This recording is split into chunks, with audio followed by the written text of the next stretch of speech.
Hi, everyone. Let me make me bigger here.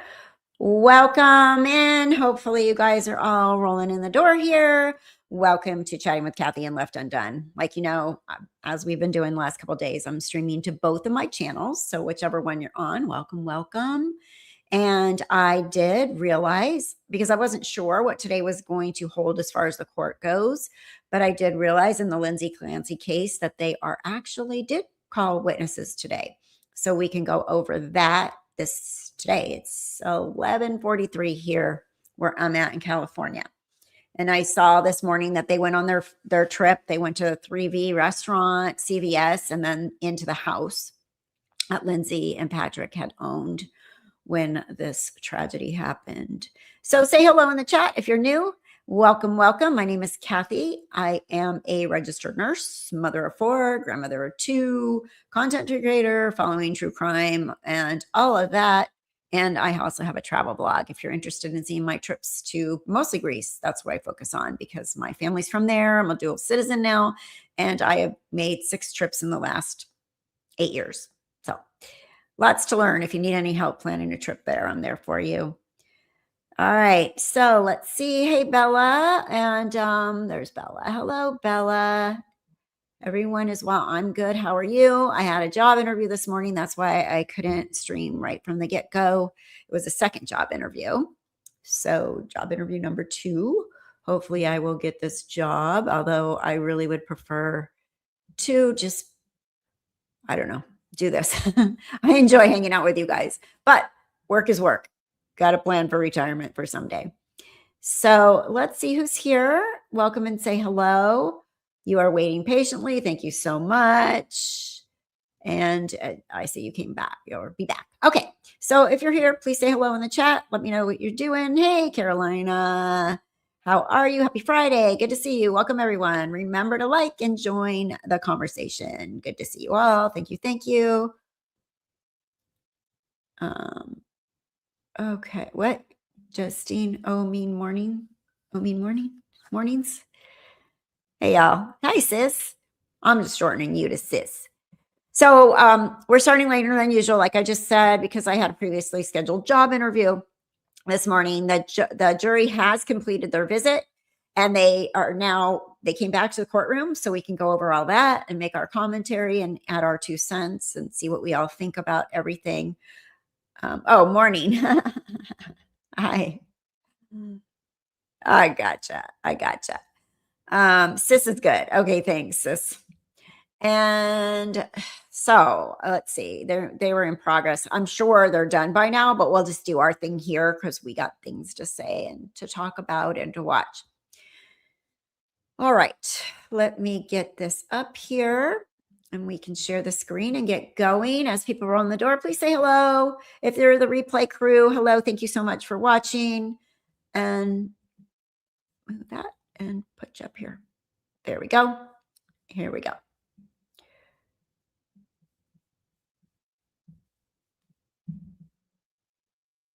Defendant excluding the jury. All right. Thank you for that. Ready for the jury? Call up? Yes, Your Honor. All right. Defendant? All right. Let me bring the jury in.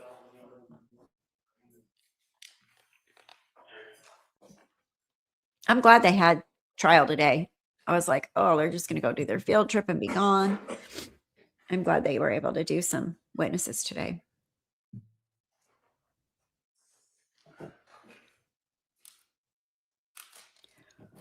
I'm just going to wait till the jury comes in and they get started, and then I'll hide my little face in the corner. I listened to a really good interview today. I'll have to find the link of a woman who had postpartum psychosis. It's very enlightening and made a lot of sense to how this could have happened, and her still semi be in reality and have this breakdown. Hey, Clownville 420. Happy Friday to you. I hope everyone has a good weekend as well. It's really hot here. It's 100 degrees, which is actually not that bad. It's only 100. But it says it's supposed to get to 113 by 2. Your Honor, for the purpose of the record, we return back to the trial of Commonwealth versus Lindsay Clancy. All parties are present, including the defendant and including all 18 jurors. All right, thank you, Madam Clerk. Members of the jury, we're now going to return, as I told you before, to the Commonwealth's case. And I'll ask the Commonwealth to call their next witness. All right, here we go. We'll call Mark Anthony Mafia to the stand. I think it's probably more first responders, right?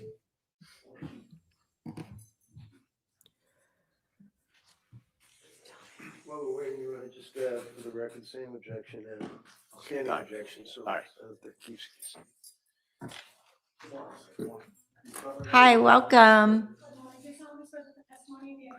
Greer's Garden. Welcome, welcome. I need to increase my font or go get new glasses, you guys. Melissa, hi. Welcome. Glad you're here. Good morning, sir. Your Honor. All right. Attorney Buckingham, please. Thank you.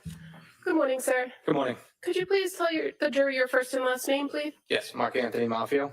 And how about spelling your last name for the purpose of the record? Maffeo. And where are you employed, sir? Duxbury Police Department. How long have you been a police officer? 12 years. And has your career been with the Duxbury Department, or do you work anywhere else? I worked in Rockland and Cohasset prior to Duxbury. So how long have you been at Duxbury Police? 9 years. 9? Yes. What's your current rank or assignment at the Duxbury Police Department? Patrol sergeant. And I'm going to draw your attention back to January of 2023. What was your assignment then? A detective. Were you working on January 24th of 2023? I was not. Um, I was called in to work. okay, so who contacted you? At the time, it was Detective Sergeant Jamali. And is that the normal course in Duxbury when a larger incident or investigation occurs, that sometimes you'd be called in to work a scene if you're not on shift? Yes. And Oh, I haven't watched anything today at all, but I had a theory based on being a nurse, and any of my other nurse friends out there in the chat, let me know what you think. Remember how they were saying that Lindsay's wrists were no longer bleeding? They weren't bleeding, and they kept using the word superficial for some reason. But, you know, remember, it was cold. And Kevin Reddington, the defense attorney, he pointed out to one of the guys on the stand, the first responders, if they knew what homeostasis was. And then he asked about hypothermia. And I started thinking about that. Now, maybe not the neck, but the wrists. Obviously, if you are becoming hypothermic, you're going to vasoconstrict, and blood is going to be shunted to the vital organs, not to the extremities, just like we talked about with newborn babies or people dying. The hands and feet turn blue. The body, when it's going through hypothermia, would vasoconstrict the blood and shunt it to, does anybody else out there that is in the medical field on my chat have any thoughts on that? Because I'm thinking that might be, because they did say she did need stitches the next day. So I don't know. That could be part of it, because they do look pretty significant. They don't look superficial. I call superficial more of a scratch, right? Carolina, you missed yesterday. It was mostly all first responders describing the scene. It was sad. I mean, you could tell they were really affected by it yesterday. All right, I'll continue, but yeah, right? That's what I'm kind of, and hopefully the experts will either prove me right or wrong or bring that up. The neck, not so much, right? I can't picture the neck being, you know, vasoconstricted because of the blood flow to the brain and everything else. But the extremities, I do think. It wasn't right. There was too much blood in the room. They're downplaying that. They're also downplaying. Also, I looked it up. She had 7 medications in her tox screen. And the Remeron and the Seroquel were at peak levels, which would have meant that she took them about 2 hours before this happened. So she was intubated. I saw that picture. She was definitely intubated. So I don't know why they're trying to downplay this as if she knew, she was a nurse. She wasn't a real, you know, that's the other question I have about them. They said this is a fake suicide. She really didn't mean it. But then in their opening statement, they said, oh, she just hated her life, but she was such a control freak. She wanted to take the kids with her. So which was it? Was it a suicide and she wanted to take the kids with her? Or did she fake suicide because she wanted to get rid of her kids? Like that's not a real good point for the prosecution, because their theory is they're giving us two theories. Does that make sense to anyone here? I think that's kind of a little screw up. Like, they need to stick with which theory are they going with? Is it a fake suicide, or was she over it, but she was such a control freak she wanted to take her kids with her? Those are two different, they're talking opposites. Okay, back to this guy. Detective Jamali, where did he tell you to go? Initially was reported, I believe it was 42 South Summer Street in Duxbury. And so do you recall if you went to that location? I did.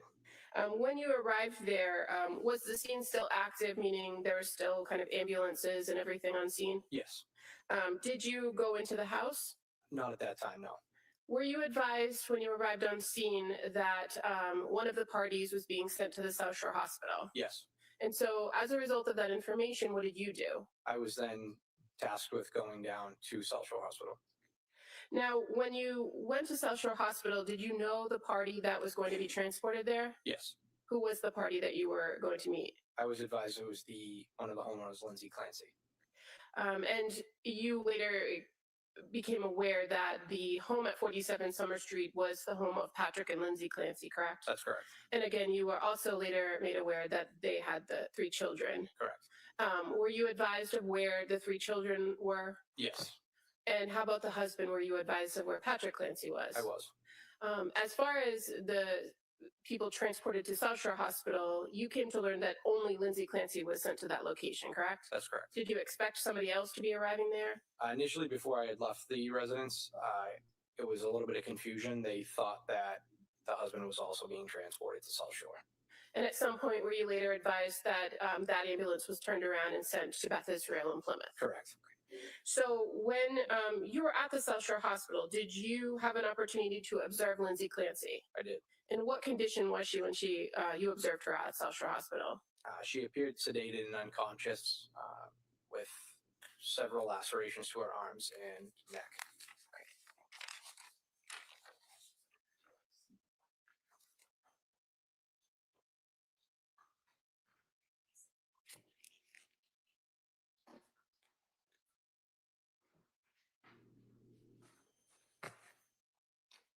No objection to the photograph. Thank you.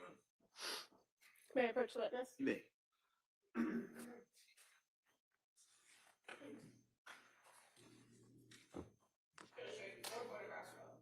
Take a look at those. Yep.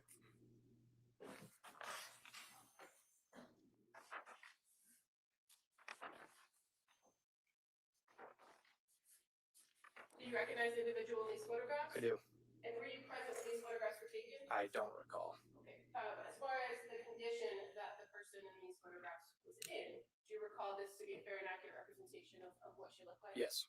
I would ask to note these as the next word. All right, those may be admitted.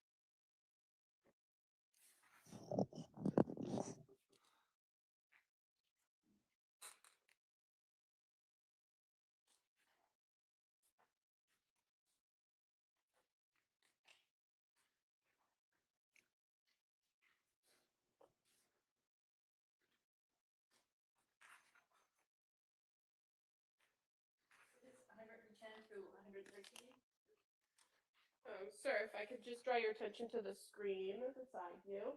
I'm showing you now what's been marked as Exhibit 110. And who is the individual depicted in this photograph? Lindsay Clancy. And those are the injuries that you observed that day of her on her neck? Correct. And showing you on the screen what's been.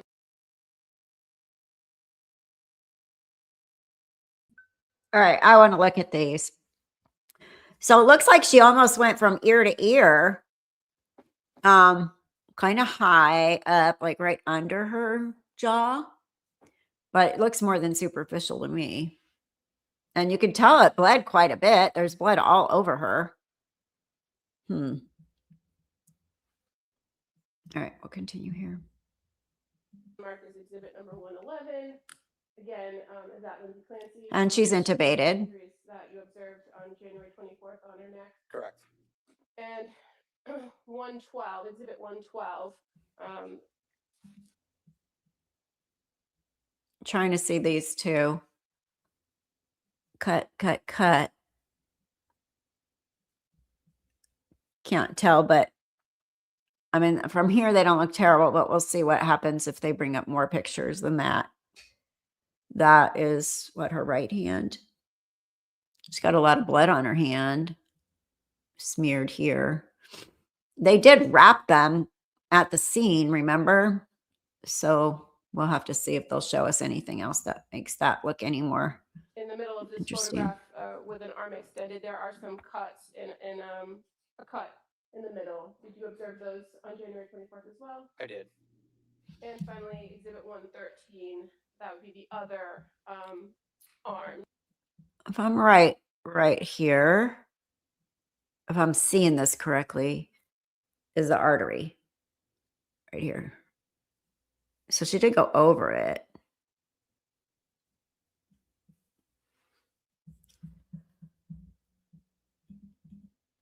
Yeah. Yeah, the neck for sure. This looks like several. I can only imagine somebody in a psychotic state, like slice, slice, slice, go, you know. Her hands have a lot of blood on them. I mean, they definitely did bleed. And if she was cold, I can see them vasoconstricting to not be gushing blood anymore. Hey, BLM's here. Welcome, welcome, welcome. So I'm just wondering if these were, if the blood in the cold, because she was becoming hypothermic, if this all constricted and she didn't bleed as much when the paramedics were helping her. That is my question. All right, let's continue. Did you observe those cuts to that arm? Yes.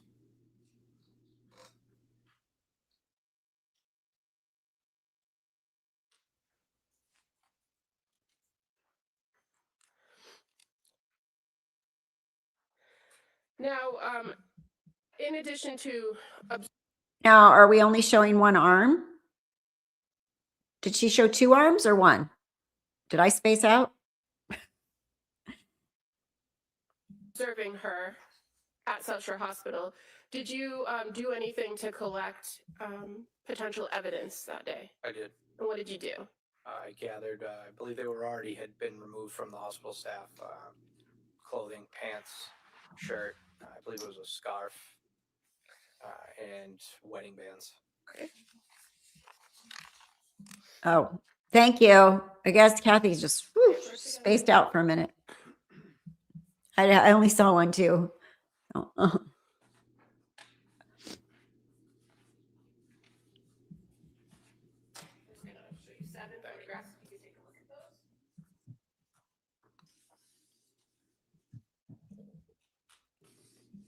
Yeah, good point. Factor in how hard that would be to do to yourself. Instinct would be to pull back the whole time, especially when you start feeling pain, right? It might be why she just scrambled. Like, I can't do this enough. Jump out the window. Let's move the bed. I can only imagine, you know, that she had to have like so many racing thoughts to do the pills, and Patrick was on her way home and she wasn't dead yet. I don't know. Or she's like, I better hurry up. Let me cut myself. Oh, that doesn't work. Or she cut first and then decided to take the pills, or took the pills so it wouldn't be as bad. When my friend died, who I still think was murdered by her husband, she had nothing in her system, no pills or anything. And she shot herself in the hand. They said that's very unusual for a woman. And mostly people usually take something to sedate themselves before they do something like that. So.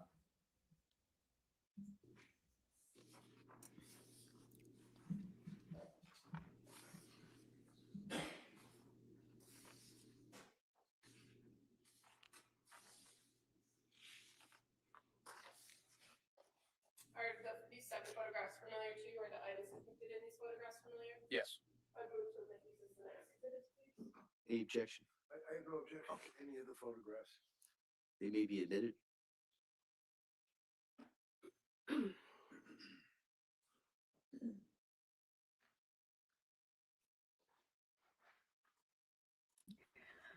Thank you. I've been on this mission. I wish there was something I could do about it. It's been 11 years now. I agree. 3 different ways is a lot to fake something. And again, was she faking it or was she trying to take the kids with her? The prosecution's gone on both avenues here. Very strange.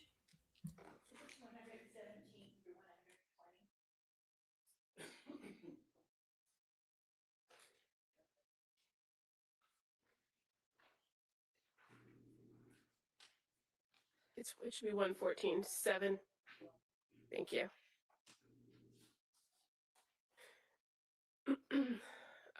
Thank you, Madam Reporter. Now, sir, the items that you then collected, you said that they were provided to you. Who gave them to you? It was one of the hospital staff. Okay, and so in examining those, you would agree that those items have been cut off of the individual. Correct. And so after taking custody of those particular items, did other law enforcement arrive at South Shore Hospital? Yes. And who arrived? Trooper Lawler from the Mass State Police and Officer Lepard from the Duxbury Police. And again, you had been at the scene at 47 Summer Street, correct? Correct.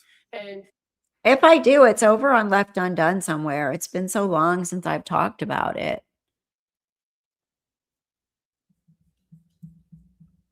Just ask Justine. So my dad committed suicide when he was 34. Oh, I was 13. Oh, he had told my mom many times he was going to do it.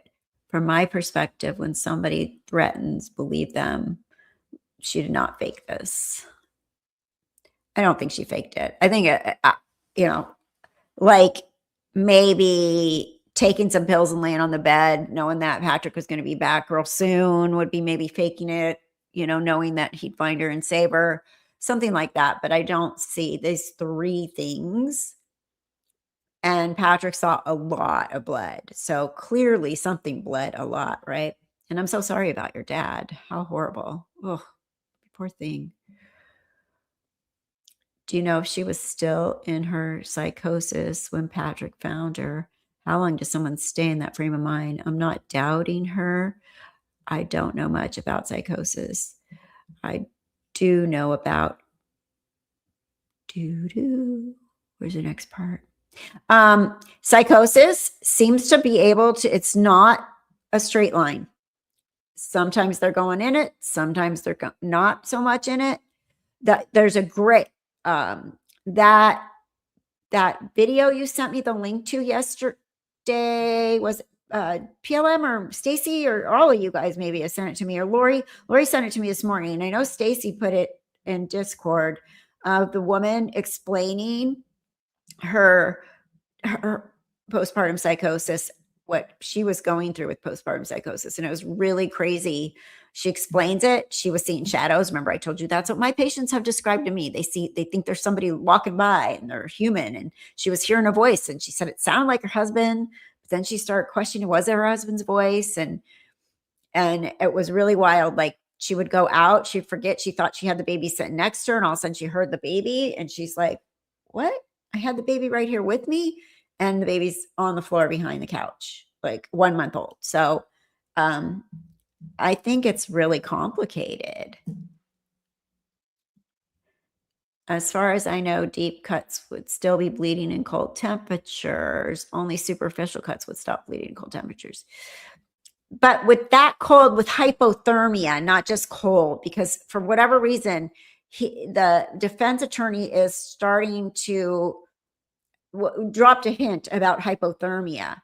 Now I know, although hypothermia can affect coagulation too and clotting. So I think, yeah, definitely would have to be a question for the experts.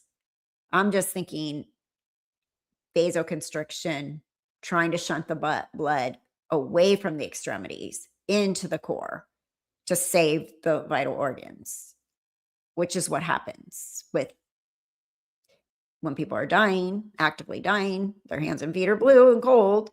Their babies are born. Their hands and feet are blue because it's shunting all the blood to the vital organs. So I don't know. I'm not expert on that at all, but it's just my thought process on knowing what I know. about how the body tries to protect itself. Because you can't live without your liver, your kidneys, your brain, your lungs, you know, but you can live without your arms and hands and feet. Then you went to South Shore Hospital. Were other members of the Duxbury department at the Summer Street address and at other locations during the time you were at the hospital?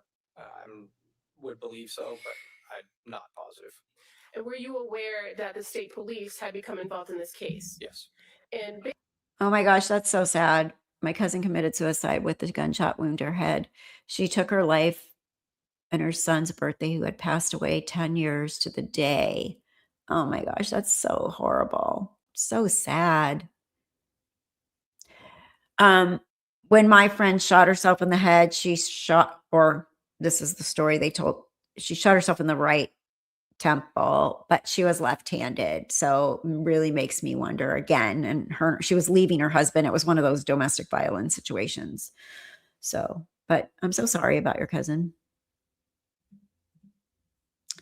I think I saw that yesterday, but can't remember what creator did it. Oh, the woman. Yeah, I'm using my phone for my camera today, so I can't look. I'm so sorry. Yeah. Can't imagine the pain. It's so terrible, you guys. I can't imagine what people like losing their kid goes through. Oh. Hi, Kathy. I feel seeing the amount of blood in her state of mind, thought it was job done. Right. And then boom, out the window to finish it. Yeah. based on your experience as a Duxbury officer, do you sometimes work in tandem with the state police Yeah, on certain types of doesn't. investigations? We do. And so when Trooper Lawler arrived at the hospital, did you turn over these items to him? I did. Now, in the time that you were at the South Thank Shore you. Hospital, did you have the opportunity to speak at all with Lindsay Clancy? No. In the time that you observed her, was she responsive at all? No. Was she in custody at that point? I would say yes. Well, let me ask you this. As far as when a person is placed in custody, you usually advise them that they are, correct? Correct. I don't hear him saying that he's not sure. His answer was yes. I understand what the governor's saying. When your department has somebody in custody, is it protocol to have an officer stay with that individual? Yes. And in this case, was somebody assigned to stay with Lindsay Clancy? Yes. At the time you were at the hospital, was that your role? Yes. At some point, did someone else from your department come to keep watch? Yes. Who was that person? I believe it was Officer Lepard. I know Officer Broderick was also assisting. I can't recall if he arrived at the hospital as well. Okay, but you recall Officer Lepard. Yes. And Oh my gosh, I'm so sorry. Your husband's uncle supposedly committed suicide according to police, but he was shot in the chest with a shotgun. That'd be kind of hard to do. They found the gun. My husband thinks he was murdered, but police to investigate. And that's what happened with my friend too. They didn't even investigate. They just decided, no, nothing. They just said, her husband was like, well, she's kind of depressed and she was leaving and and she came back and she was talking crazy because he made her come back. He asked her to come back home after she got 200 miles away and said, no, we have this birthday party planned for these grandkids. It was their second marriage. So it was like step grandkids. They had her, she was dumb enough to come back. She was going to California to her parents and she went back. She turned around, went back. And it just didn't add up. But I did a FOIA request. They wouldn't even give me everything, but I got some of the stuff. And basically it was so dumb. It was like, nothing to see here, folks. No investigation. Horrible. Horrible. So sad. Just get away with murder. No problem. Okay. No investigation. We don't care. You know, it rubs me the wrong way. once the scene was secured at South Shore Hospital, did you leave? I did. And where did you go? Back to the address in Duxbury. And that would be 47 Summer Street, correct? I think you might have said 42 at one point. You're right. Yep. 47 Summer. And at the residence at 47 Summer Street, Did you assist other Duxbury officers in securing the scene upon the arrival of the crime scene services? Yes. Were you present when the Massachusetts State Police Detectives Unit executed a search warrant at 47 Summer Street? I was. And was that kind of later that night into the early morning hours of the 25th? Yes. I have no further questions. All right. Thank you. Counsel?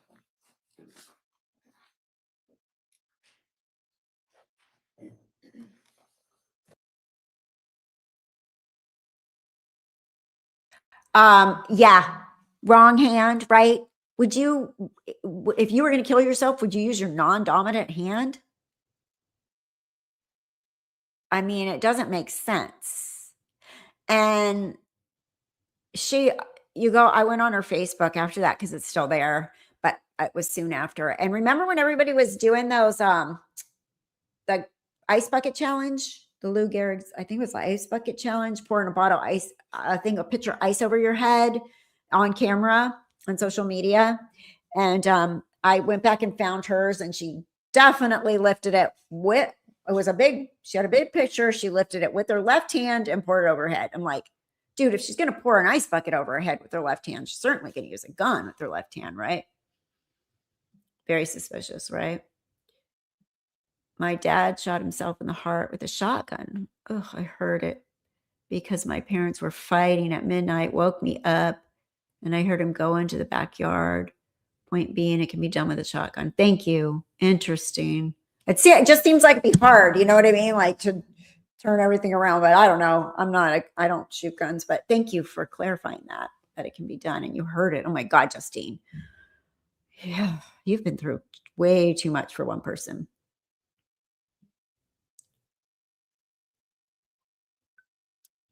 It's weird they put all the resources into accusing innocent people, but won't investigate and find the actual truth. Yeah, it's so bizarre.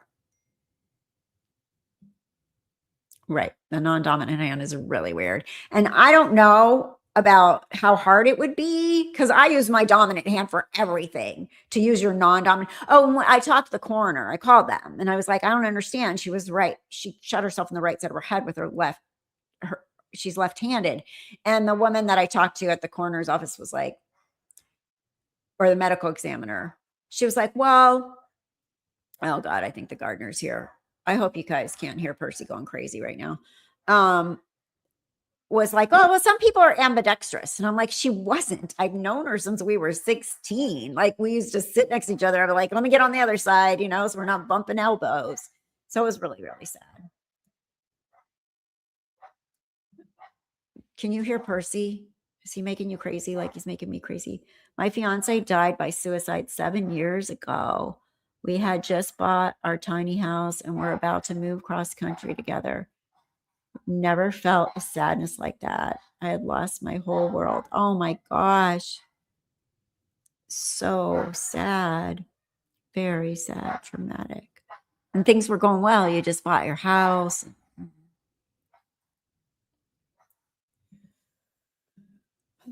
Let me close these doors and see if that helps him be quiet.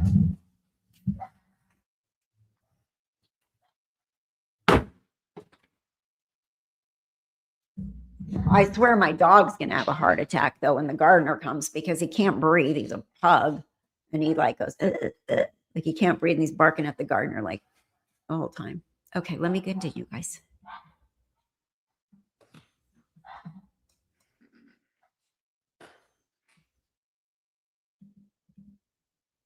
Can I see the exhibits that were just introduced? I'm sorry. 12:16 p.m.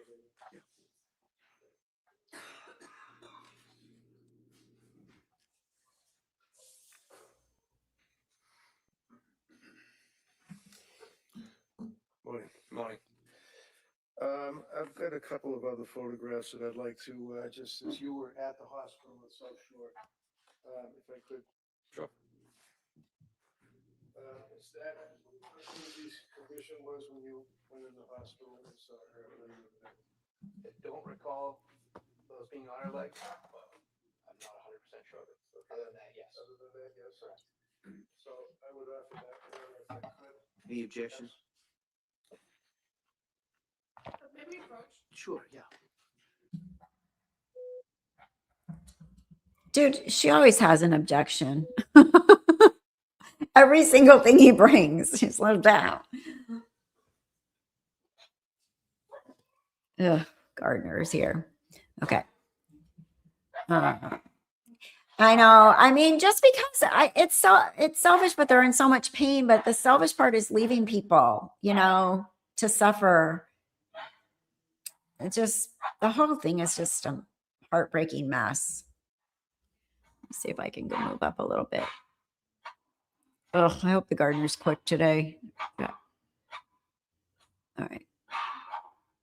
Let's see. All right, that may be. Okay, here we go. I'll get myself out of here so you guys don't have to hear the dog. Go and do that. You at some point had a chance to take a look at her face, I imagine, sir. Correct. Is that fair and accurate depiction? Yes, And she was unconscious at that point, was she not? that's correct. About this, Jim. All right, that may be admitted. And this, you said that there was some cuts on her wrist. Yes. That's a fair and accurate depiction. Correct. And cuts on the neck as well. Correct. And from the other side, right from the front. Yes. Okay. Thank you, Judge. All right.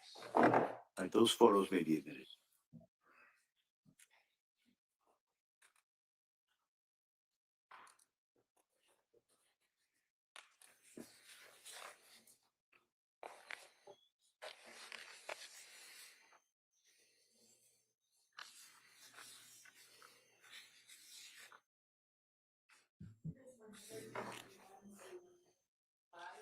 Thank you. And I'm just showing you another exhibit. This would have already been introduced into evidence, and this would be Exhibit 112. And this would also depict the area of the wrist. Is that correct? Correct. The cut was. Likewise, Exhibit 111 also shows the cuts on the neck. Is that correct? Correct.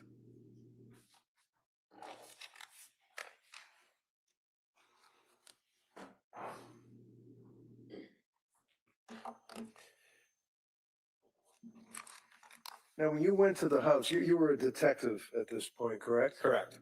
And obviously you're working in tandem at this time with the state police. They were also investigating, right? Correct. But you were the detective for the town of Duxbury. One of them, yes. One of them, okay.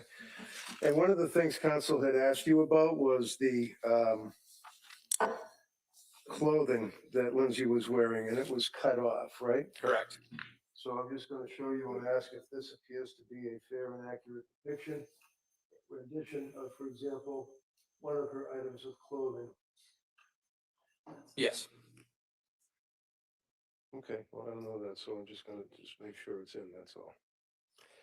Does that show that there's blood on that item of clothing?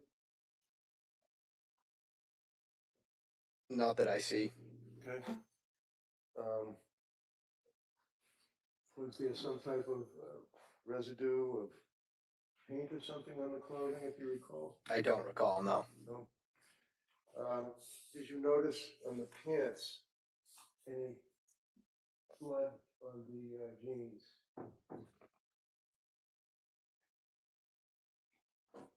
Well, if you recall. I don't recall, no.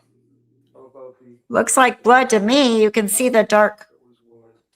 That's blood. On that. No. Was there a bra that was cut off, if you recall? Yes, there was. And the blood seeped through the clothing into the bra itself? Is that correct? Correct. And that would be obviously from outside the clothing and then into the bra that was being worn, right? Correct.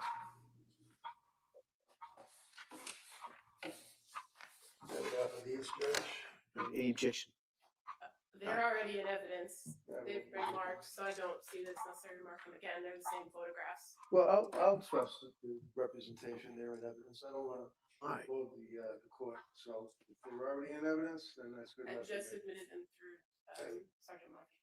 But the bottom line is that you do agree that there was certainly blood on the interior and exterior clothing that she was wearing, right? That's correct. It also agrees, sir, that there was blood in the area from the outside of the backyard directly underneath the window. Is that correct? Do you agree with that, if you remember looking at it? That is correct.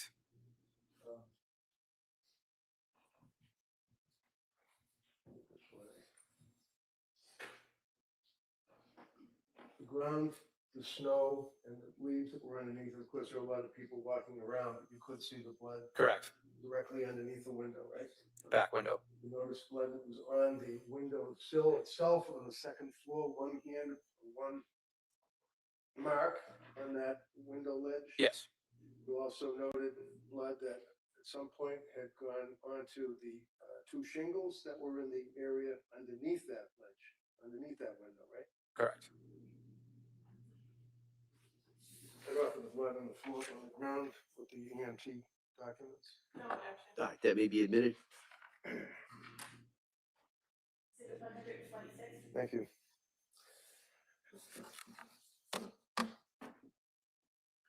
Now, the state police went and got a search warrant, right? Correct. And you were there when they were searching. Correct. You guys were helping out, obviously, it was a group effort to search the house for relevant or material evidence, right? Correct. Now, one of the things that was seized were pill bottles, is that right? Correct. You know why they were seized? I do not. Did you seize any pill bottles? I do not. Were you there when the state police seized the pill bottles? I was. Do you recall that the pill bottles were seized from, for example, in the kitchen? You opened up a cabinet and they were right on, a bunch of them lined up on a shelf. I can't attest to that. I wasn't Okay. present for that. Why don't I ask you this? Where did they get the pill bottles from? You'd have to ask them. I wasn't there when they seized the bottles. You weren't there. when I they wasn't seized- in that room. We were in Okay. multiple rooms at a time. So I may stand corrected. I'm sorry. If I thought I asked you if you were there when the state police was seizing the bottles, and I thought you said you were. I was in the house. Correct. In the house, but Yes. you weren't there when they were seizing anything. Correct. How about up in the bedroom? Did you go up in the bedroom? I did. Did you observe the blood on the floor? I did.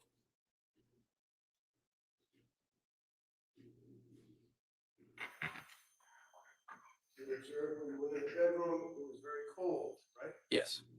Obviously, because the window was open, right? Correct.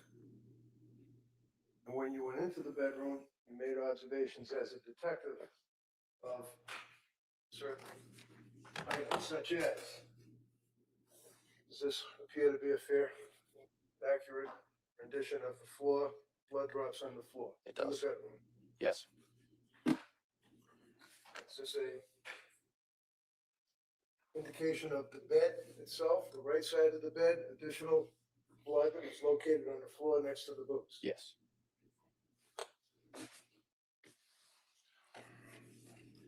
Does this appear to be the nightstand that was next to the bed? It does. And do you see what's on top of the nightstand? Yes. What's on top of the nightstand? There's 2 cups, a knife, it looks like a jar or something, and maybe a clock. Okay. Also blood drops? Correct.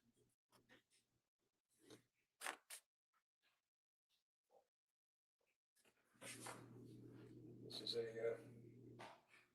additional photograph moving farther down towards the right side of the bed. Correct. This is a close-up of the knife that was on the nightstand, as well as the little cup that was there, and something that says deep sleep pillow spray. You see that? Yep. And that was on that top of the furniture, correct? Correct.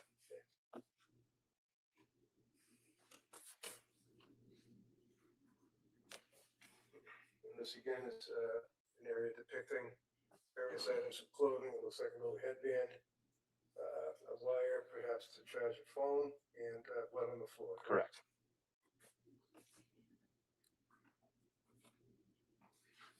And this shows the location of the bed. Additional photograph of the blood towards the end of the bed, and also the area of the window, right? Correct. What off of these, Judge? Back to that photograph. Can I see counsel in regards?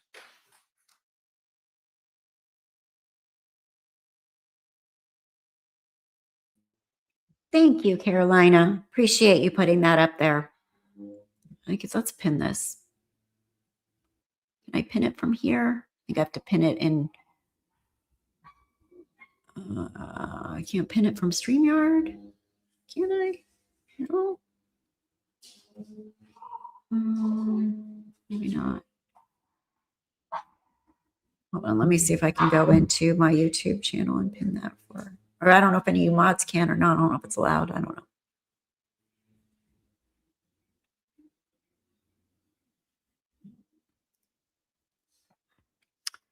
Let's see. I'm trying to find it.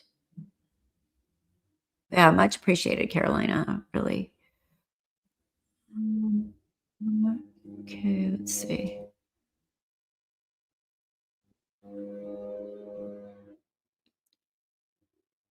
There it is. I got it over here. Thank you.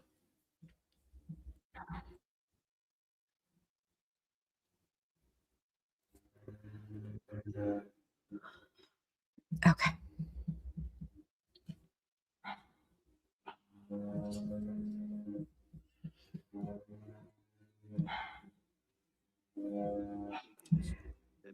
Here they come. I was going to fast forward, but I think they're coming back right now. But basically, the boots that I already showed you and the blood showing that the blood kind of follows through along the edge of the bed, the furniture, and then up to the wall. Correct.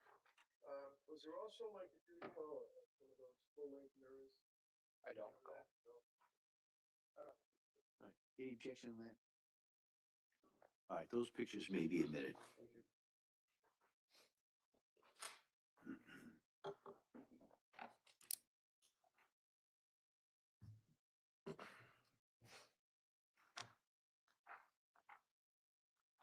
So you had nothing to do. Hold on a second, counsel. Just gonna mark these.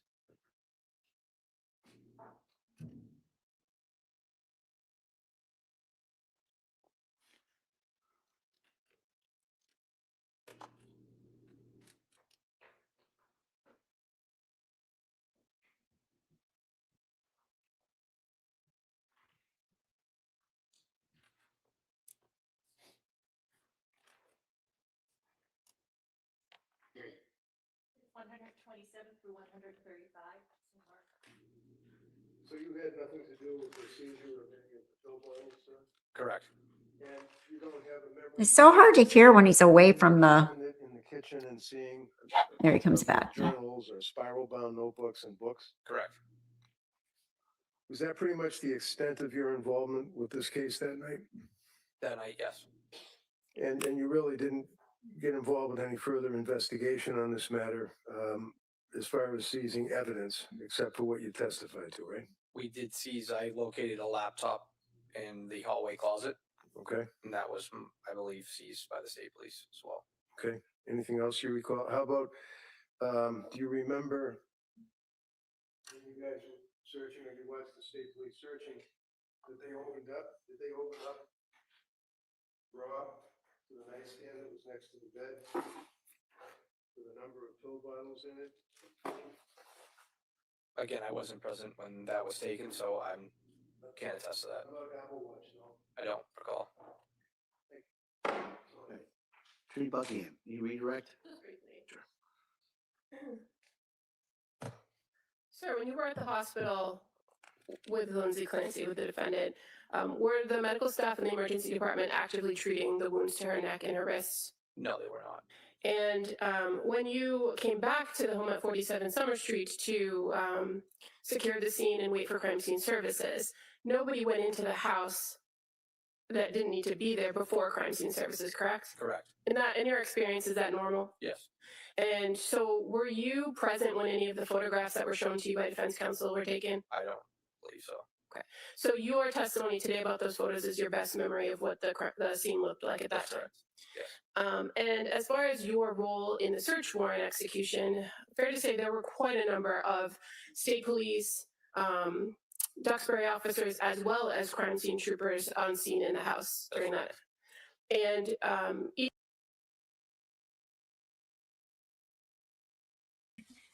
Did her audio get weird? Like now there's like a echoey rumbling in it, or is it me? Do I have too many tabs open or something? Let me know if the audio got weird with her. please. Each person, did they have their own kind of role in what they were doing? Correct.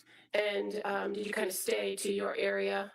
Yes. And you indicated that you only found a laptop in the first floor closet, correct? Correct. And so any of the other manners in which the rooms were searched, you were not a part of? Correct. Thank you. Nothing further. You didn't have to stay to your area as a detective in the Duxbury Police Department, did you? Correct. So you were able to go and assist with the search and go into the different rooms and look for potential evidence, right? That's correct.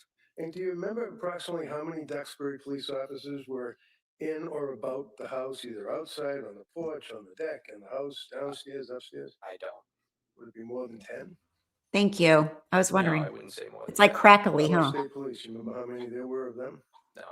So all told, when you consider that, the sheriff's department wasn't there too, were they, if you recall? No, Okay, they were sometimes not. they send them to take pictures, No. I don't know if they, okay. Would you agree that there were probably more than 10 officers from state police and Duxbury police that would be doing this investigation? Correct. All right. A number of police cruisers, and then you have perhaps, just asking, the yellow tape, Yes. crime scene, don't pass it and all that. Correct. Now, if I was, for example, to show up and pull up in my car and get out, and they're not gonna let me wander in the house and look around, are they? Correct. I mean, that's just for law enforcement officers only until they clear the scene, right? Correct. That's after they execute their search warrants and find whatever evidence is relevant, in their opinion, Correct. that they seize, right? Yes. Once the scene is clear, then people are able to go back into the home, right? Right. And you don't know, I would imagine, when they cleared the scene. Correct. Thank you, that's all. Anything on that? All right, thank you, sir. Thank you, Your Honor. Thank you. That's funny. Yeah, like we're actually talking to each other, right? You can hear me. I can hear you. You can hear me. I can't hear you. Richard Lepard. Oh my gosh, I wish the gardeners would leave. I thought the prosecutor was adding some vocal fry to even be more annoying. Yeah, I think they probably remember because I said their audio was really low. I wonder if the mainstream did something to their audio and made it a little bit distorted. I get accused of having vocal fry, you guys. Do I have vocal fry? People accuse me of it. I know sometimes maybe I get a little throaty, but hopefully not. Maybe that's why the person yesterday hated my voice. It's more like the All right, good afternoon, sir. Kardashians, though, right? I'm gonna do a little West Coast Good morning. accent. Could you please tell the jurors your first and last name? Okay, good. Richard Lepard. And can you spell your last name for the record? Yeah, it's still echoey. And how are you employed? I work for the Duxbury Police Department. And how long have you been a police officer? 6.5 years. Have you worked for Duxbury the entire time, or did you work someplace else? The entire time. What's your current assignment at the Duxbury Police? Patrol. That works. Back in January of 2023, were you also on patrol then? Yes, ma'am. Were you working the day of January 24th, 2023? Yes. At some point while you were on shift that day, were you asked to assist in an ongoing investigation for an incident that occurred at 47 Summer Street in Duxbury? Yes. I was called back in. You were called back in? Yep. Had you finished your shift? Yes, ma'am. And so where were you asked to go? To the police department. When you came to the police department, where did they direct you to go as far as the investigation went? South Shore Hospital in Weymouth. And so when you arrived at South Shore Hospital, was there already another Duxbury officer there? Detective Mafia was there. Okay. And what was the purpose of you going to South Shore Hospital? To overwatch the person in custody. Okay, and did you learn who that person was? Yes. And fair to say that individual was a woman by the name of Lindsay Clancy, correct? Yes. What were your observations of her when you were at South Shore Hospital? She seemed to be sedated. Not speaking or anything on the hospital bed. Just laying there. And excuse me, when you were there, or during the time that you were there, did you ever have any conversation with her?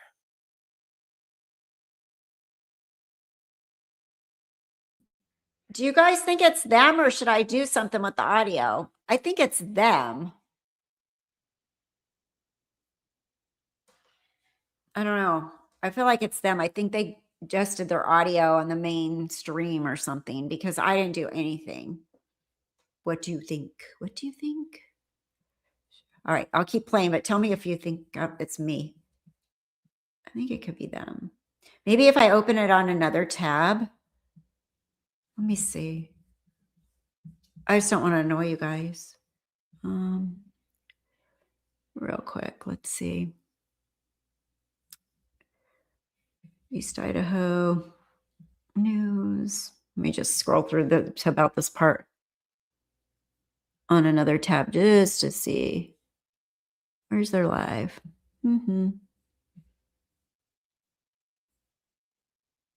Okay. Oh yeah.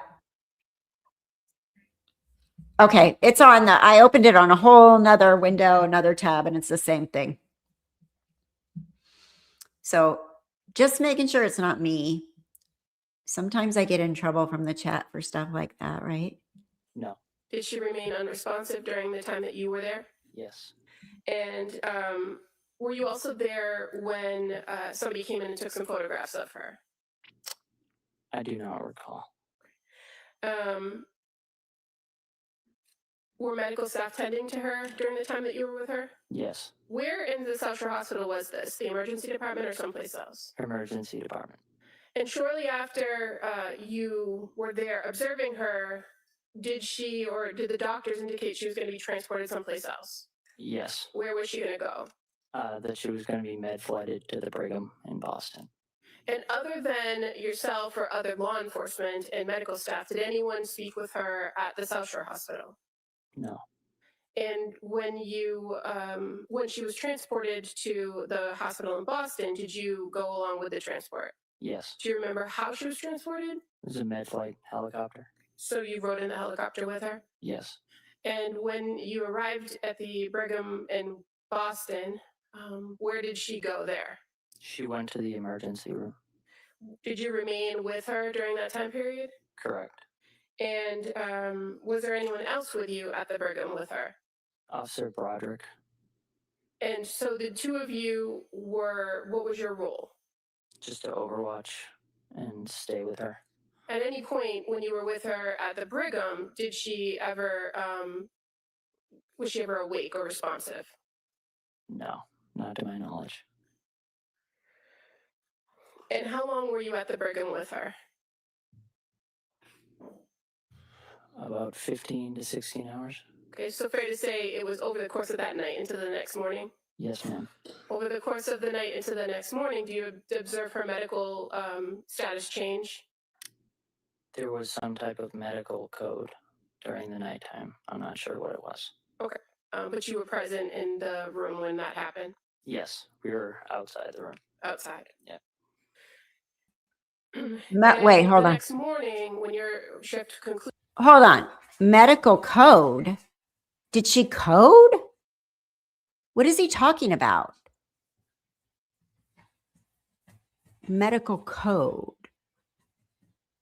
Like a code blue code or a code? I don't know. I'm confused. They're not going to clarify that, are they? Maybe her attorney will.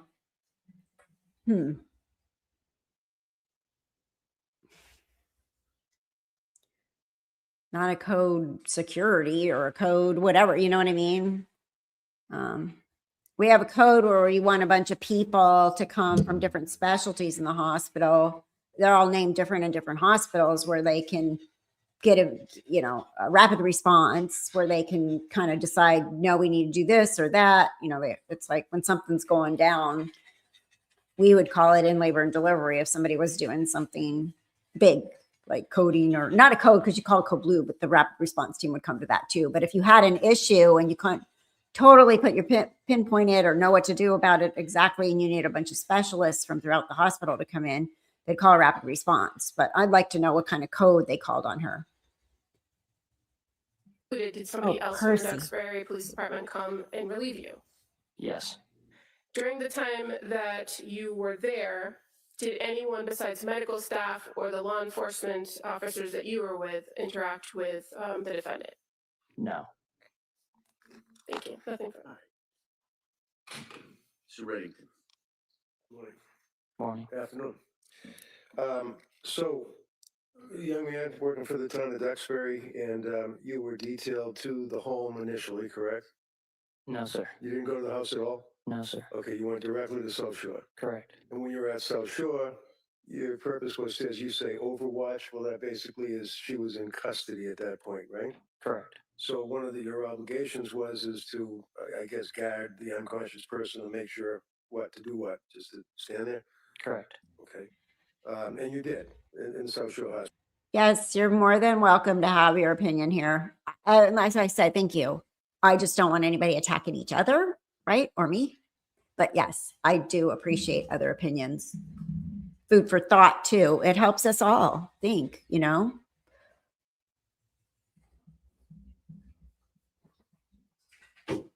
Right? Yes, sir. Lord, we got birds, we got dogs. You know, bandaged or whatever, laying in the bed, and she was not conscious, correct?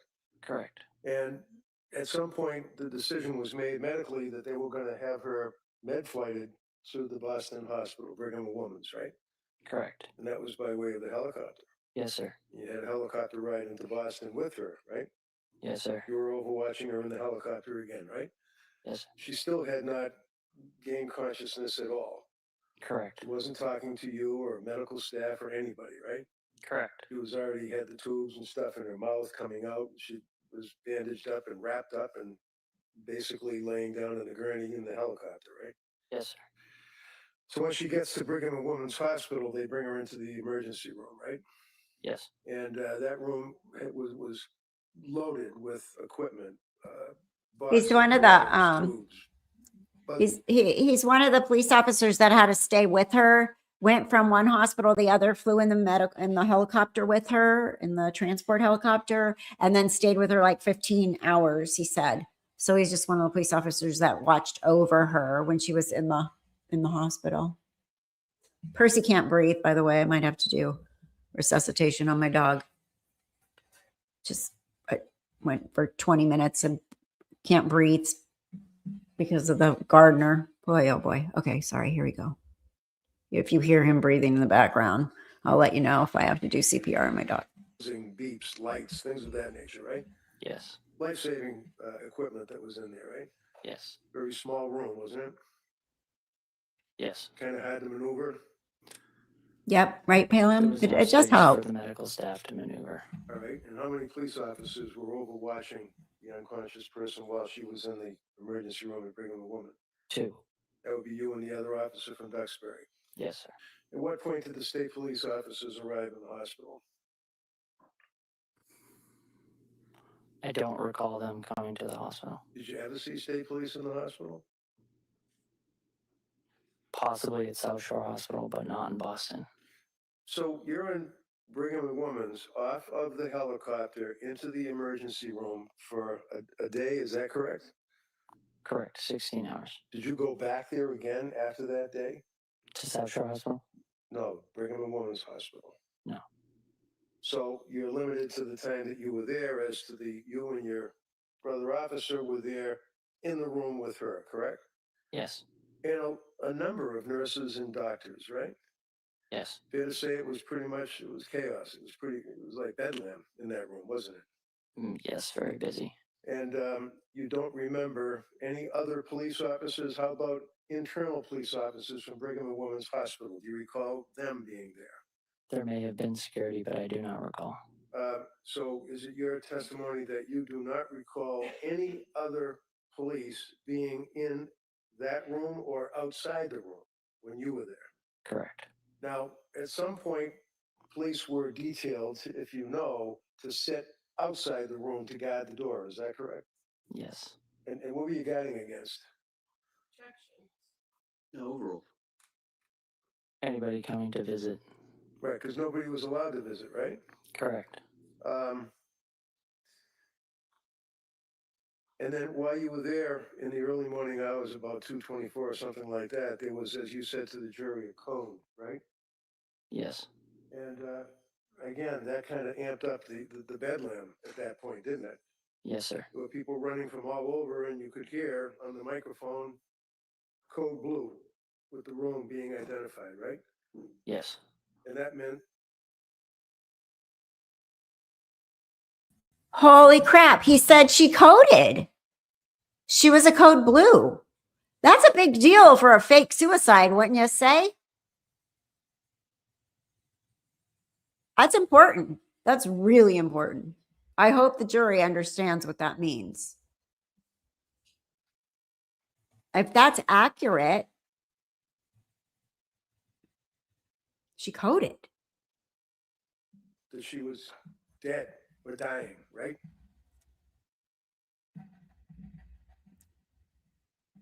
Code blue is a cardiac arrest where they have to come in, start CPR, take the paddles, shock the heart.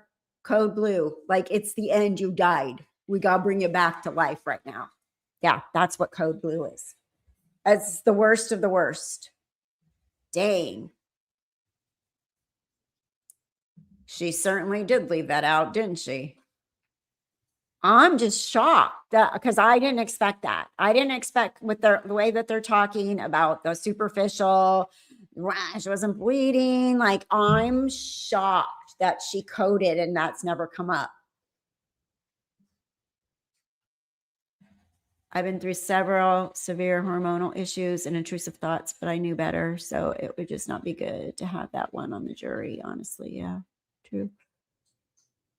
Well, not really case closed, but I mean, her suicide was almost successful if she wasn't laying in a hospital bed with being able to have a code there, right?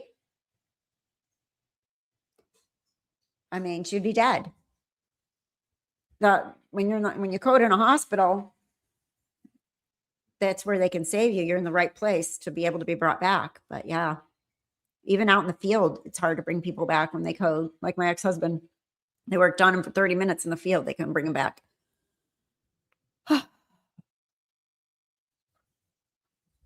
Very big facts. Very big facts. Let's see if she does a recross and if anything gets clarified or if it really wasn't a code blue. I'm just shocked right now. Yes. She was chained to the. Hold on. I'm going to go back No, for a sir. second. Do you recall when you left? I just want to go back for a second. I have to hear that The again. courtroom, sir. Yes. I might have went back too far, huh? The next morning around 10, from what I remember. Okay. And you were relieved by who? Officer Daly from the Duxbury Police Department and Officer Johnson from the Duxbury Police Department. All right. So you've got two Duxbury police officers.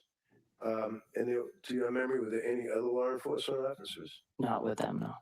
How about on their own? Did you observe other law enforcement officers come in that room or outside the room? Thank No, you. sir. It was And then sudden. that was the end of your My shift. poor and you kids. left. Yes, sir. Okay. Thank you, sir. Counsel, anything further? No, thank you. All right, thank you, sir. You said that. Thank you. Wait, hold on. I wanted to hear that again about the code. Did I go the wrong way? I don't recall them coming to the hospital. Did you ever see state police in the hospital? Possibly. At Sorry, Southfield I wanna hear Hospital, this but again. not in Boston. So you're in Brigham and Women's off of the helicopter into the emergency room for a day. Is that correct? Did I go back? Correct, 16 hours. Did you go back there again after that day? To South Shore Hospital? No, Brigham and Women's Hospital. No. So you're limited to the time that you were there as to you and your brother officer were there in the room with her, correct? Yes. And a number of nurses and doctors, right? Yes. Fair to say it was chaos. It was like bedlam in that room, wasn't it? Yes, very busy. And you don't remember any other police officers? How about internal police officers from Brigham and Women's Hospital? Do you recall them being there? There may have been security, but I do not recall. So is it your testimony that you do not recall any other police being in that room or outside the room when you were there? Correct. Now, at some point, police were detailed, if you know, to sit outside the room to guard the door. Is that correct? Yes. And what were you guarding against? No, overall. I agree. Anybody coming to visit? You should know Because code nobody blue. was allowed to visit, right? Correct. And then while you were there in the early morning hours, about 2:24 or something like that, there was, as you said to the jury, a code, right? Yes. And again, that kind of amped up the bedlam at that point, didn't it? Yes, sir. There were people running from all over, and you could hear on the microphone code blue with the room being identified, right? Yes. And that meant that she was dead or dying, right? Yes. She was chained to the hospital bed too, wasn't she? I do not recall her being handcuffed. You don't. No, sir. Do you recall when you left? The Brigham, sir. Yes. The next morning around 10. Some sort of I remember. code. Okay. And you were relieved by who? Officer Daly from the Duxbury Police Department and Officer Johnson from the Duxbury Police Department. All right. So you've got 2 Duxbury police officers. And to your memory, were there any other law enforcement officers? Not with them, no. How about on their own? Did you observe other law enforcement officers come in that room or outside the room? No, sir. And then that was the end of your shift and you left. Yes, sir. Okay, thank you, sir. Counsel, anything further? No, thank you. All right, thank you, sir. You said, thank you. Right. He's like, you heard code blue throughout the whole hospital announcing that a bunch of people needed to come to that particular room because that means she's dead, dying, right? Right. Some sort of code. Awful strange. Felt like these officers are, I mean, I don't know. But yeah, clearly biased for sure on that one, because if she couldn't walk, why was she handcuffed to the bed? And she was sedated and intubated. So there's a lot. She's pretty restrained no matter how you look at it, right? Yeah. But I do not appreciate the fact that he said some sort of code when he knew what a code blue was, right, Bella? What would you, the fall, the loss of blood, the medications, whatever went on. I know she had broken ribs. She had a lot of things wrong with her from the fall. So, but clearly it was extremely critical. Like she literally died. They had to bring her back with the code blue.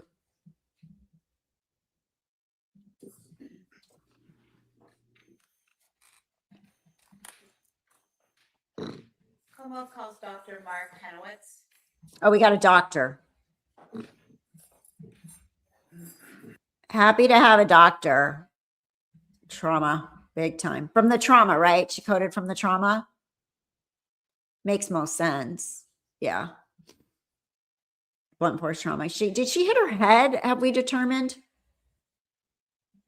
Yeah, finally a doctor. Okay, this is where I'm gonna have the most respect for the witness, I think. Hopefully we'll see. Just because based on probably one of the treating physicians. Just for the record, Your Honor, I'm just voting object to this, agree the circumstances and. Do you want to go to sidebar? Yeah, please. Would you?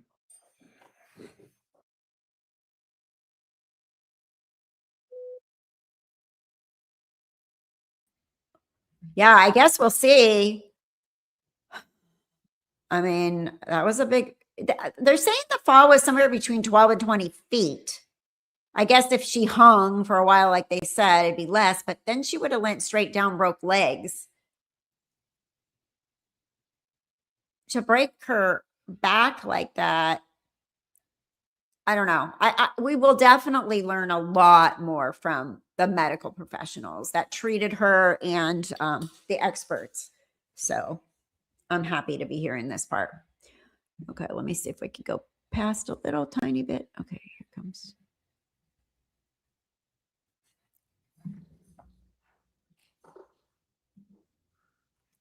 All right. True. Please break him, sir. Thank you, Your Honor.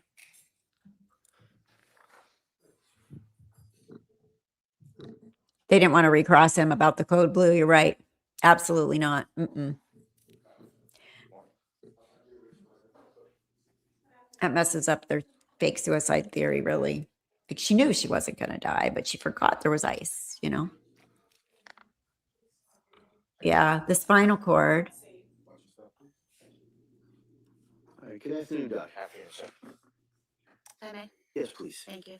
Good afternoon. Could you please state and spell your name for the record? Mark Joseph Tenarowitz, M-A-R-K, Trauma, isn't it? J-O-S-E-P-H, T-E-N-E-R-O-W-I-C-Z. I've never worked in trauma, so it's above my scope of knowledge.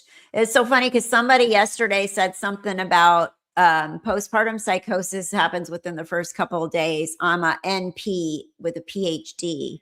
And I said, I wrote back, I'm like, it doesn't matter. I'm a RN, but my specialty is OB and hospice, but I cannot go in a trauma. I mean, you know, it doesn't matter what initials you have. It matters what specialty you work in and what your knowledge base is. You can't just say that just because you have extra initials behind your name. Like some people get a little bit too big for their britches for what their scope is outside of what they actually do. We're not God. We don't know everything. That's why they're specialists, right? That's why one doctor is going to send you to a specialist of another because it's outside of their scope. You can't take a med surg nurse and bring her in a labor and delivery room and say, go for it. Here's the fetal monitor. Here's the patient. Have fun. Good luck. Because they won't know how to read the fetal monitor. They won't know what's going on. So it's like, you got to stay in your lane. It's not live. I'm live, but this was live earlier. We're sort of way behind because I had things to do this morning. So I'm live, but this is recorded from today. No, we're watching the replay together. Yes. Thank you. Fractures, all the body trauma, where the blood lost during surgery or injury. Was there blood lost during surgery or injury? Right. Bella, I was asking about the fact that her wrists weren't bleeding. Do you think it could have been based because she was so cold, the hypothermia, that she vasoconstricted in her extremities and they didn't continue to bleed because they were shunting the blood to the vital organs? What do you think? You're welcome. All right, let's get this doctor on the stand.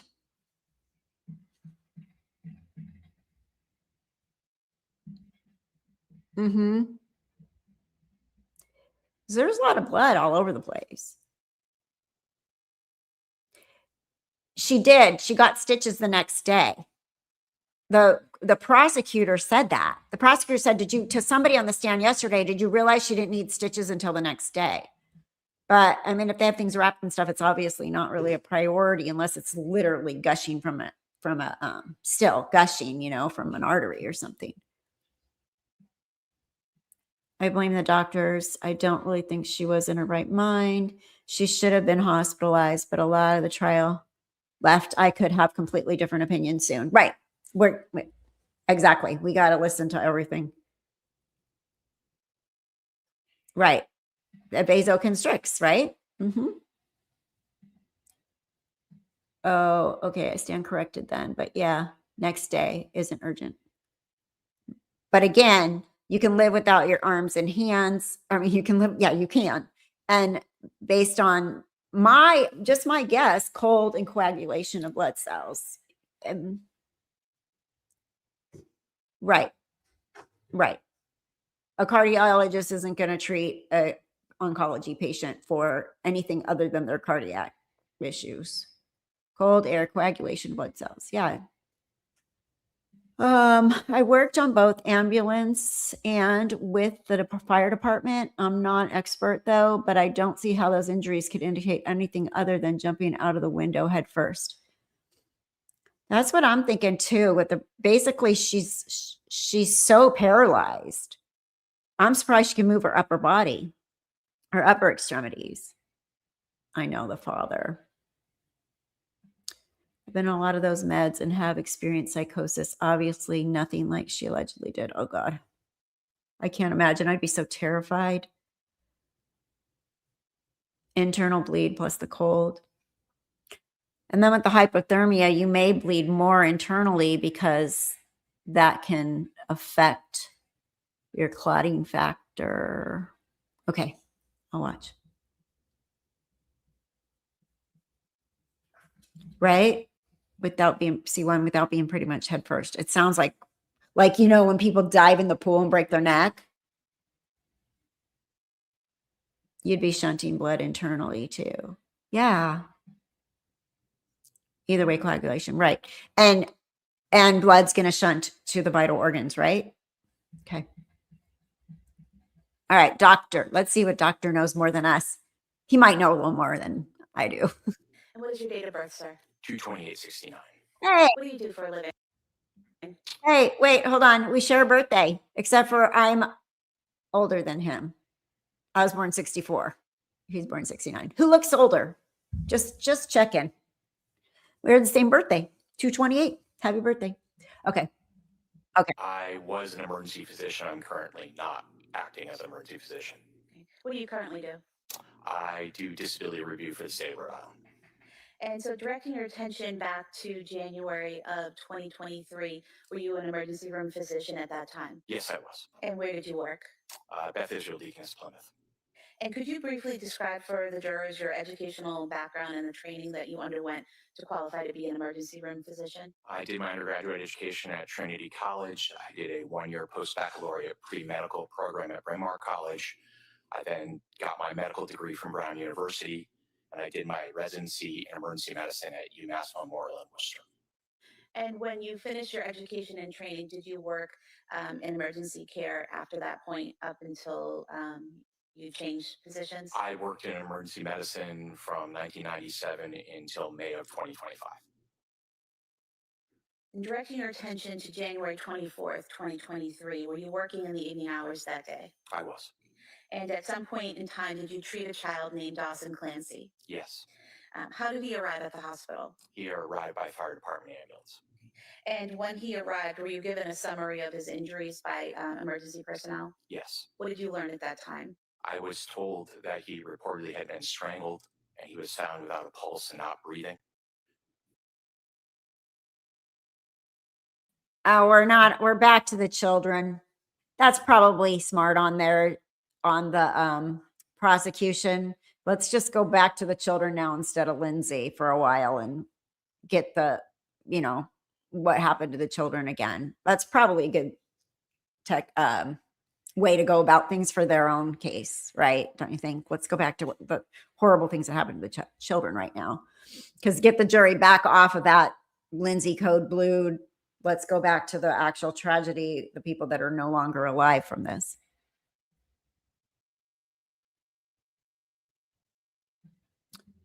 I think Mackenzie Shirilla tried to take her own life, but she's still being held accountable. It also riffs me. She's not just pleading guilty if she feels remorse. These people are living now. But Mackenzie Shirilla, there's no question about her mental status. She's just like, a narcissist. She wasn't in any kind of state of psychosis or depression or whatever. As far as I know, that never came up. Just possible POTS, which is a physical issue. Graphic testimony. Thank you, Carolina. And what observations did you make of Dawson yourself?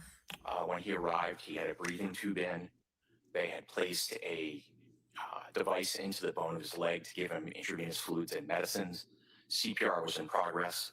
He was not breathing on his own, and he had no pulse and was not responding. And after straight cut, did you observe any trauma to his body?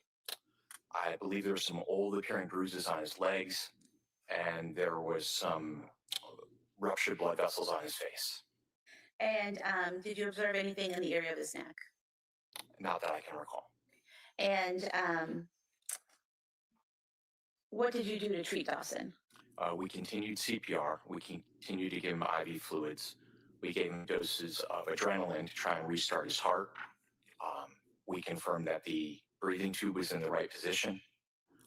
We eventually gave medicines to treat the presumed acid buildup in his blood. We gave him calcium to make sure that his heart would, if it started again, would beat effectively. And that's what we did. And how did you go about making sure that the breathing apparatus was in place properly? Basically 4 ways. We detected carbon dioxide in the air coming out of his lungs, which usually just comes from the lungs. I listened and could hear breath sounds.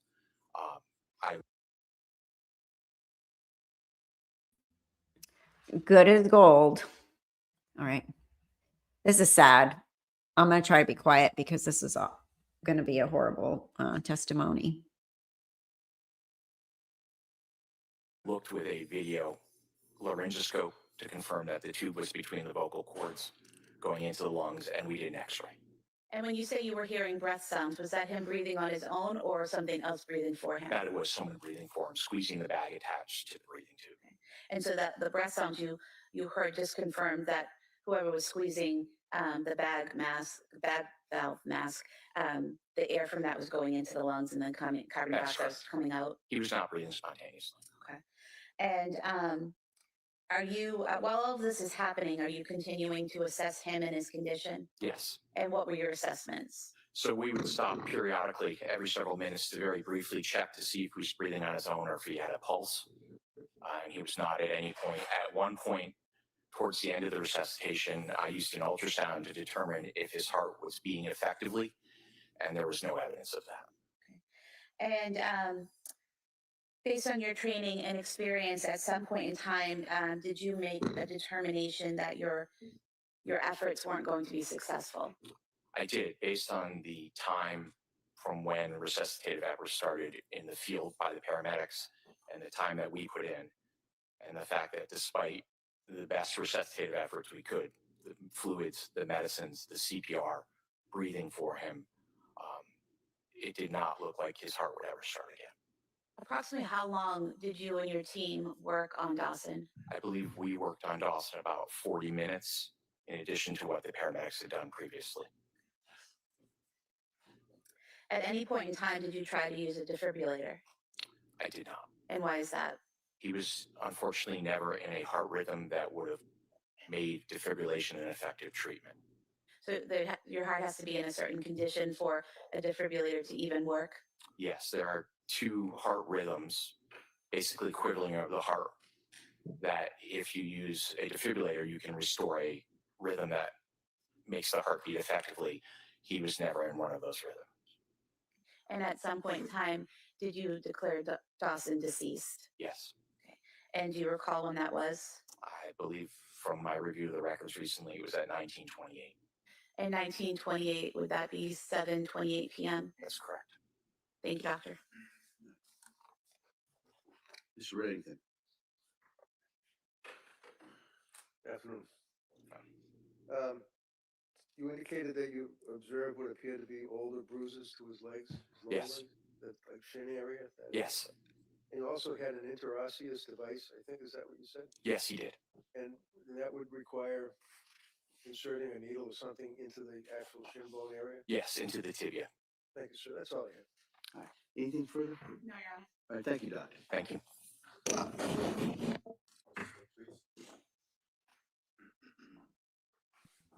Actually, I need a, actually, there were 7 medications in her system, according to toxicology at her, when she went into hospital. And she had peak levels of Remeron and Seroquel that were about the level that she would have taken them 2 hours earlier. So she did have several medications in her system when she went there. I don't know which ones. I can see if I can find that.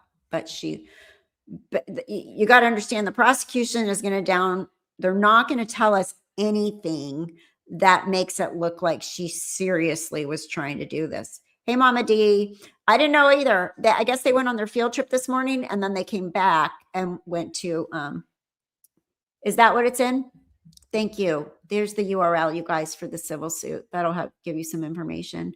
I actually should do a live stream where we just go over the civil suit, right? If anybody's interested, maybe this weekend. Let's continue and see who's coming. So yeah, I think there's some misinformation out there publicly about what was in her system medication wise, but I'm sure it'll come. If there was or wasn't, if I'm misspeaking or if the rumors or whatever they're saying are wrong, we'll find out. I'm sure it'll come up in testimony. And that's why we're here, really. You would? Okay. Yeah, we could go over it.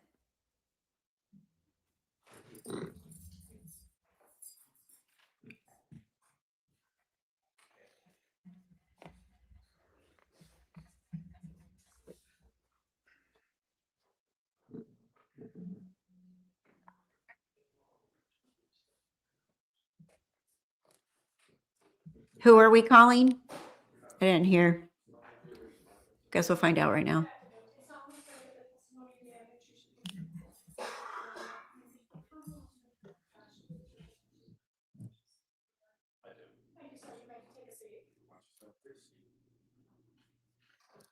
All right, good afternoon, Doctor. Just for the record, Your Honor, I'd like to just note, same objection. Same ruling. Thank you, Your Honor.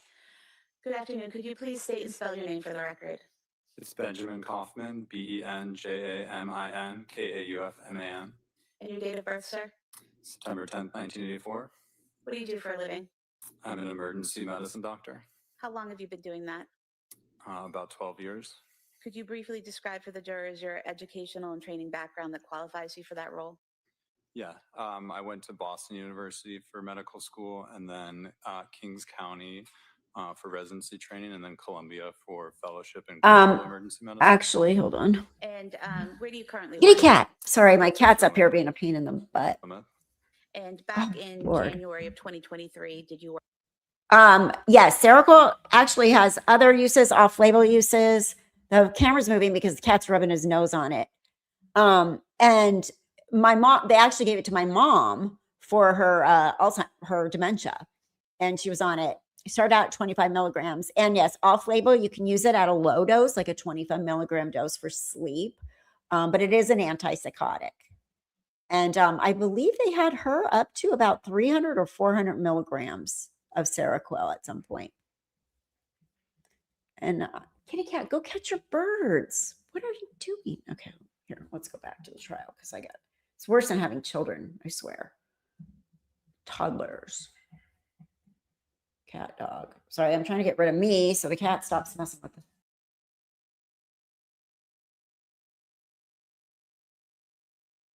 Work there? I did. And specifically on January 24th, 2023, were you working that evening? I was. And while you were working that evening, did you treat a patient named Callan Clancy? Yes, that was my patient. And do you recall how he arrived at the hospital? Yes, with the EMS, with CPR ongoing. And is it typical that when EMS arrive with a patient, they give you kind of a summary or a rundown of the patient's condition? It is. And did they give you that rundown on Callan's condition? They did. He, at the time, his heart had stopped and CPR was ongoing, and he was not breathing. He was receiving breaths by a bag valve mask ventilation. And what did you do in terms of treating Callan? So as soon as he came in, basically we put in a breathing tube, and we were able to get an IV established. The first thing we do is give a dose of epinephrine. And in this case, you can look directly at the heart with an ultrasound, and his heart started beating after we were able to give that dose. At that point, we continued compressions, continued giving him breaths through the breathing tube. And Plymouth Hospital does not have pediatrics or the ability to care for that level of pediatric patients. So we're on the phone with Boston Children's Hospital, making preparations basically to get him to the more definitive care. And about how long into your care of Callan did he regain a heartbeat? Probably from the time that he got to the ER, maybe like 10 minutes or so, I'm guessing. At any point in time, did he regain the ability to breathe on his own while he was in your care? No. Did you do any examination or testing to determine Callan's brain function? So at no point did he exhibit any brain function. I'm not like a neurologist, so we are not the definitive person, but in emergency medicine, there's a scale called the Glasgow Coma Scale, which is generally from 3 to 15. There's different variations for pediatrics, but he scored the lowest, which basically is you're in a coma or have no brain response during the entire time that he was in my care. So on that scale, the 3 to 15, 15, would that be someone who's walking and talking and acting normally? That's correct. And a 3, is that someone with no brain function? That is correct. And you testified that Callan was at a 3 when you treated him? At no time during his care did he have any brain function that was evident on my exam. And at some point in time, was it decided to transfer his care to Boston Children's Hospital? Yes, we were in contact with him basically immediately, and then he was flown by helicopter to Boston Children's Hospital, and the whole time the ICU doctors were on the phone reviewing the case and making recommendations. And at any point in time, to your knowledge, from the time he entered the emergency department at Beth Israel Deaconess Plymouth until he arrived at Boston Children's Hospital, was he able to breathe on his own? No. Thank you, doctor. All right, counsel. I have no questions. Thank you, sir. Thank you, doctor.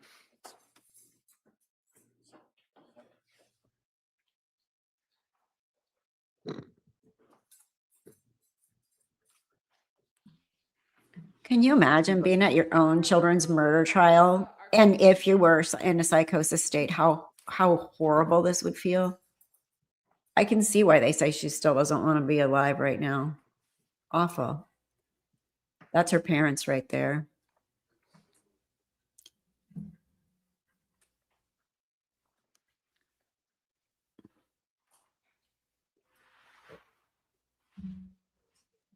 Who's this? Another doctor, probably, the one that treated Cora, maybe. Yeah, it seems like it'd be very fragile right now, no matter which way this was, no matter if it was on purpose or if it was psychosis, her mental state cannot be well. Hi, good afternoon. Attorney Buckingham, please. Thank you. Good afternoon. Big difference, Can you right? Please tell the jurors your first and last name. Melissa Acadapane, Can you spell your last name for the record? Arcadipane. And did you work for South Shore Hospital? Yes. And what was your role at South Shore Hospital? My last role was a supervisor of the specimen processing department in the laboratory. And do you still work in that role? No. Back in 2023, specifically January, were you in that role? Yes. And how long had you worked for, or have you worked for South Shore Hospital over the course of the years? Over 20 years. You said that you were the specimen processing supervisor. Correct. What are the general responsibilities for that role? Overseeing the department where all of the specimens from within the hospital and even outside of the hospital will come in through that department to be received, checked, make sure they have orders, make sure they're collected in the correct tube. And the laboratory at South Shore Hospital is responsible for processing blood samples, urine samples that come from other areas of the hospital, correct? Correct. So can you just generally tell us how a blood or urine sample would come from the emergency department at South Shore Hospital to the laboratory? So in most cases, blood sample or urine will come through a pneumatic tube system from the emergency room. They'll put it in a tube, hit a button, and it will come over to the lab, which is what's across the street. And we would take it out of that canister and process it at that point. And the specimens that are collected in a place like the emergency department are done by a nurse or technician who takes the samples, puts them in the appropriate vial or tube, and labels them, correct? Correct. And so when they come to you through that pneumatic system, what does your laboratory do with the samples? Well, we check the sample, make sure it's labeled, make sure it's in the correct tube, and then we would process it. And traditionally, would your laboratory receive several samples, meaning several vials of blood or urine from one patient? They could, yes. And as far as the orders for testing, you at the laboratory would only run particular tests that are ordered by a physician, correct? Correct. Does that usually consume the whole sample that you receive from the emergency department? Not always, no. And so would it be a common procedure that samples from a particular patient would be retained in case additional testing needed to be done? Yes. And working in the lab as the specimen processing supervisor, are you familiar with what is referred to as a preservation notice? I am. What do you know that to be? So that is a notice that we would receive from a law enforcement agency asking us to hold specific samples for a particular patient. And what would your laboratory do when you receive a preservation notice for a particular patient? So this, I think your comment is really, really good. I mean, I'll hear them out, but I've studied psychology on a college level as well as under a therapist and see other things going on here. I don't have a degree and I'm not diagnosing, but I'm not sold. That's a perfect position to be in. If you were, you'd be a good juror right now. I feel like I'm leaning more than I should right now, but I'm really trying not to. I think, what you're saying is very smart. You're keeping your mind open and you're watching. A state mental hospital, much different than a mental health wing of a private hospital. True story.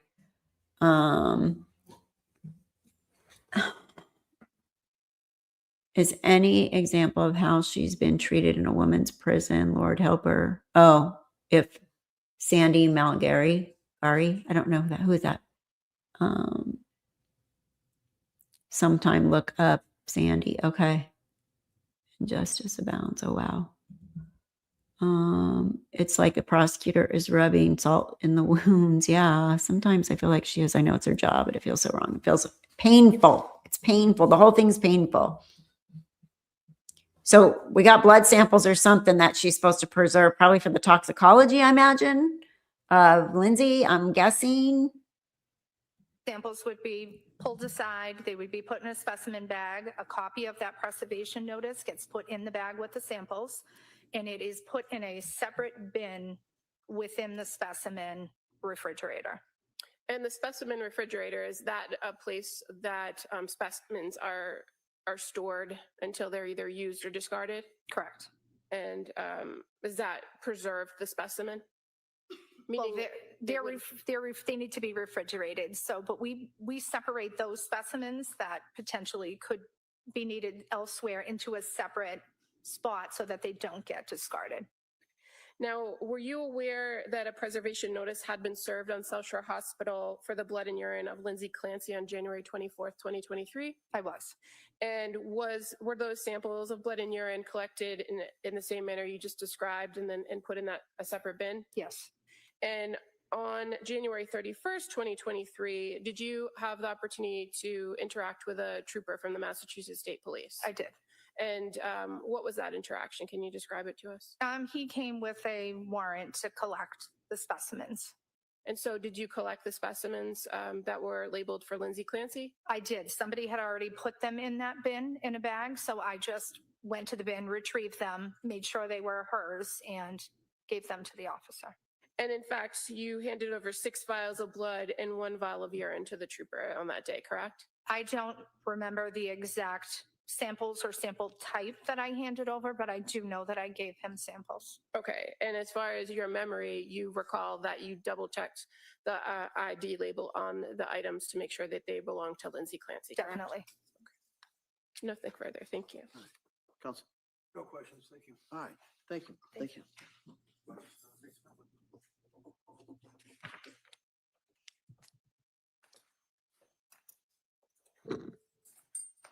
Your Honor, at this time, the Commonwealth would move to submit the certified medical records from Beth Israel Deaconess in Plymouth for Cora Clancy, Dawson Clancy, and Callan Clancy in one binder. No objection. All right, they may be admitted. Not guilty by reason of insanity. Mama. Not guilty by reason of insanity. Insanity. Okay, where are we? So these are, I wonder if this is going to be the toxicology.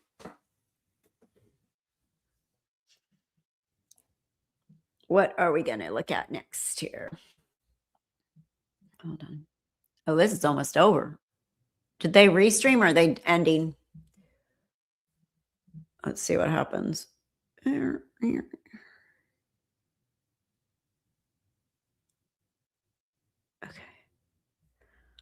This looks like Jury, in talking to counsel, They're going to end, we are huh? gonna break for today. All right. What I was talking about over here is in regards to the schedule where we are. We are, if not on schedule, at a schedule. All right. And much of it is because of the work when you're not here, council is going over some of the exhibits and some of that. And that's part of some of these breaks, at least for you. All right. So I just kind of want to let you know that's what's going on. So I'm gonna excuse you. I know it's been a long week anyway. So we're gonna take a break till Monday.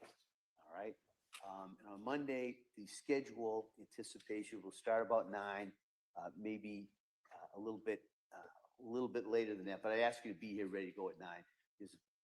There's some matters I may have to talk to counsel, so it might give a little bit late start for you on Monday.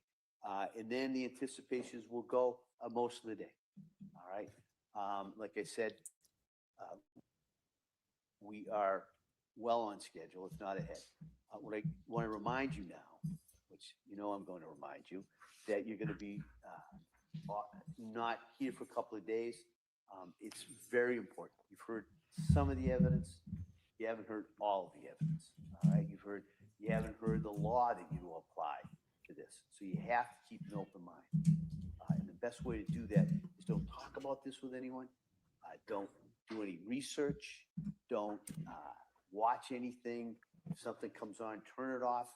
And just like I said, if you're talking to somebody, brings up, blame me. All right. The judge said I am not to talk about it. I'm not to listen to anybody talking about this and shut them down right away. I don't know what time they ended. All the work that you put in here so far. I look forward to seeing you on Monday. I hope you have a nice weekend, and we'll see you then. All right. Thank you. Okay. Good. Those are no books. Remove. Bye. I'll let you know if I'm going to do something this weekend. I'll post it. No, they're not sequestered. A rough day. I can't imagine being Lindsay sitting there. Oh. I can't imagine being her parents sitting there. I can't imagine being anyone sitting there, to be honest. I can't even imagine. I'm just glad I'm not there. I would not want to be in this courtroom. I went to part of the Valo Daybell, but not this one. I would not want to hear that 911 call. Anything else we need to address before Monday morning? Counsel? No, thank you. All right.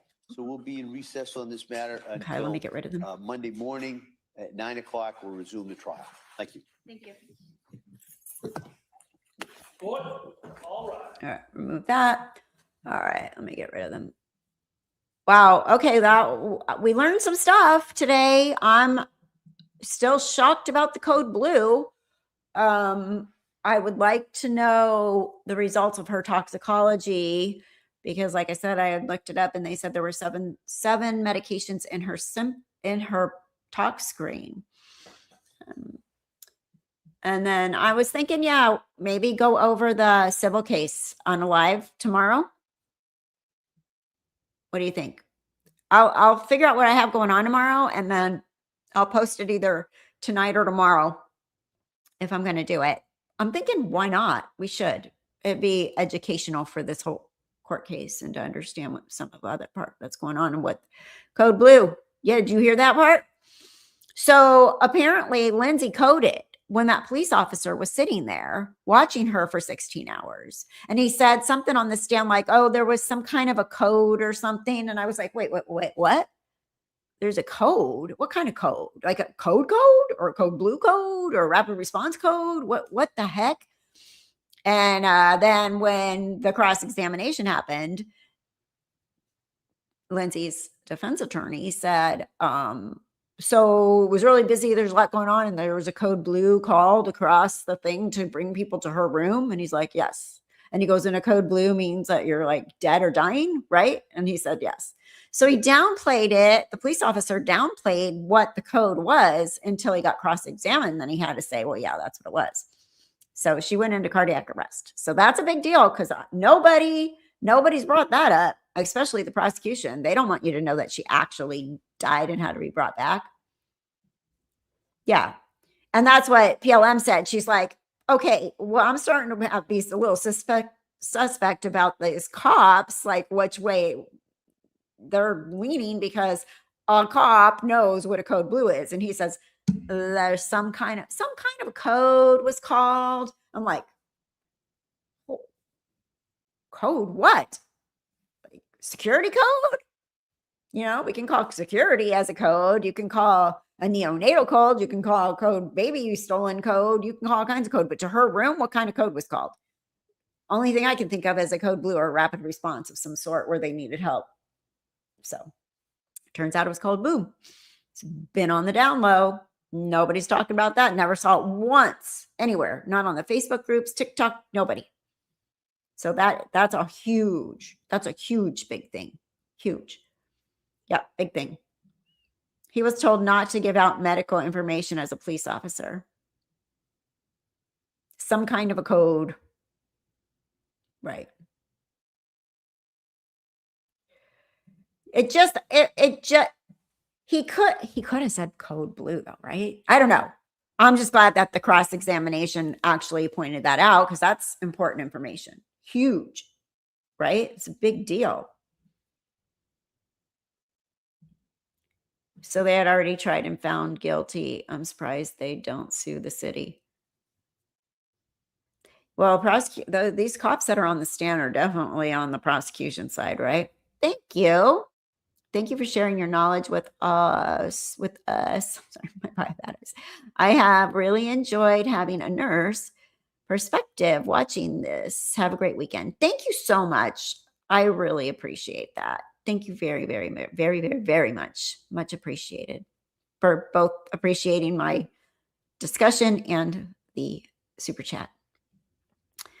I think it's a problem the way the prosecutor asked that question, though. It strikes me as being disingenuous. Plus, the code blue was called on the loudspeaker, not exactly the most private thing. Exactly. Well, they're called all over the hospital, right? Do not use they say you do not use the elevators in our hospital. Like, the code team has to run. Not a team I want to be on. I have sympathy for her. Her mind must be in constant turmoil and pain. Of course, you're very welcome, Bella. Thank you so much for joking us today. Have a wonderful weekend. Joking us or joining us? You got to love autocorrect, right? The cops should not be choosing sides. I really appreciate that about the cops and their professionalism in the Vallow case. True. Yeah. For some reason, we brought that up yesterday, though. Like, imagine coming on that scene for a woman that tried to commit suicide. She's on the ground, and then you're there, and you're the eyes seeing these 3 babies dead, and you know she did it. I don't know if that would make you biased from day one.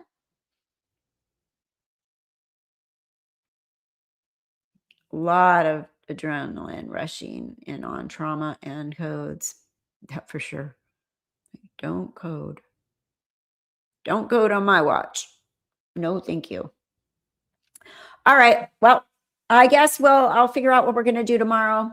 I have a love-hate relationship with codes. I like to be able to do something, but I hate when it's not enough.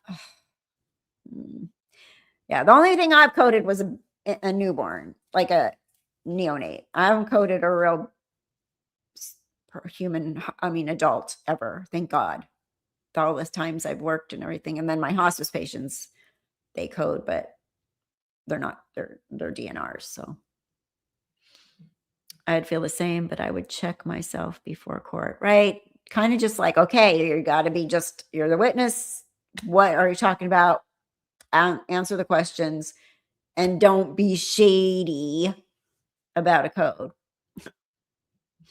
It's a mess. I just don't understand how it got to this point. I can't figure out how to feel. I want to feel bad for her, but WTF. Yeah, this is such a hard trial. Thank you so much. Thank you for being here. I do appreciate you. I can't see. The truth is in here. What do I know? 199. I'm gonna get really close to my computer screen. I've only been on adult codes. I was lucky enough to get all my patients back, but a lot of my colleagues didn't. I know. I can only imagine when my ex-husband collapsed out on a Sunday watching football at a bar, and they worked on him in the I can't even imagine. And his girlfriend was severely traumatized, obviously. I mean, she was no help, apparently, but what can you say? Not everybody's gonna be helped. But there's a paramedic in the restaurant. It was like a bar restaurant. They were watching football, and they started CPR, but it didn't work. I had a child code in OR once, and thankfully anesthesia is there with the thing. Well, when we circulate for C-sections, I'm just happy. Anesthesia. I'll help you. But thank God you're here to run the thing. I would agree, but she really did try to get help. She did try. I see a lot of evidence of her trying to get help.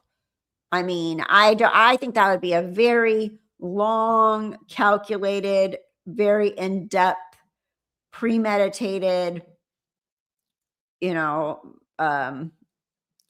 go for months looking for help, checking yourself in an ER, calling the suicide hotline, calling the crisis team, going to another hospital, going into mental hospital for 5 days, asking for help, going to different psychiatrists, going to, therapists, and changing meds.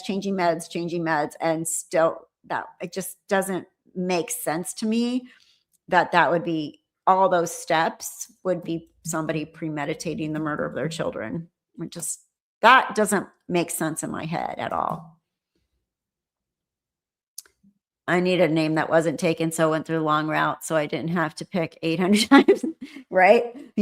Well, you picked a really nice long name, but it blurs together because I probably need new glasses. But thank you for being here. I do appreciate it. I think I'm going to call you the truth.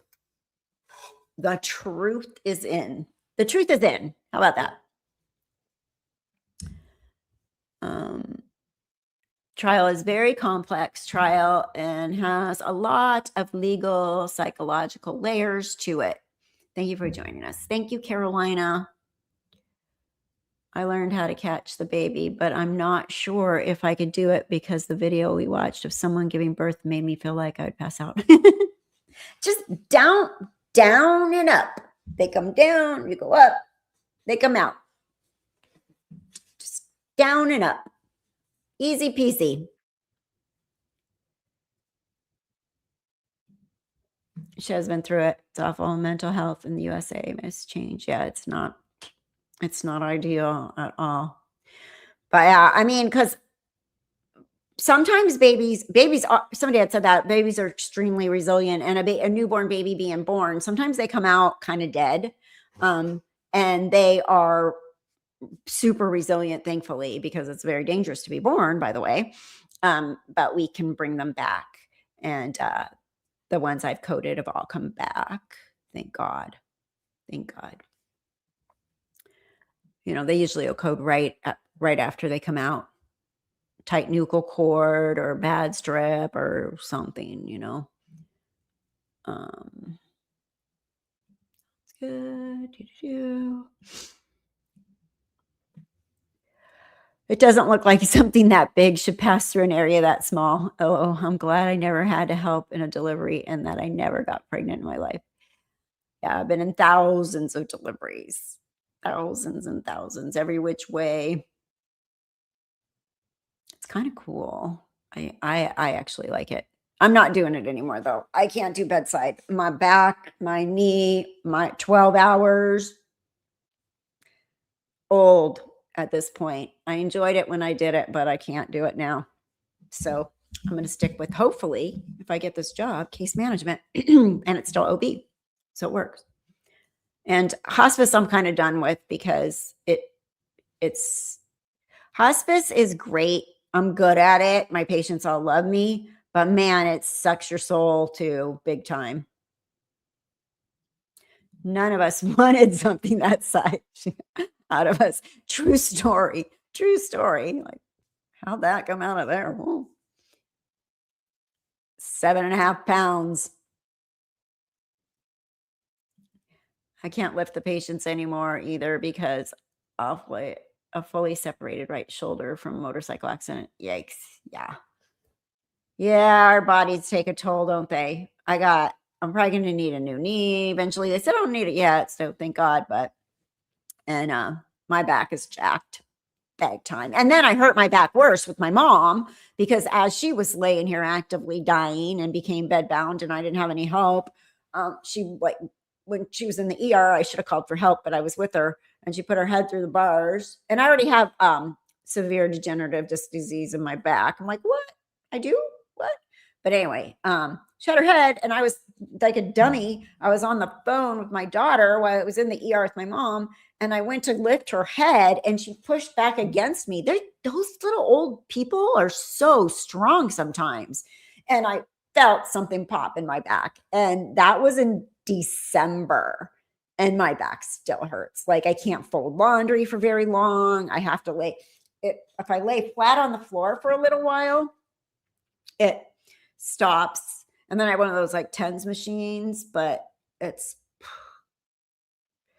bad. I made it worse is what I did. I had already had a problem and then I just made it worse.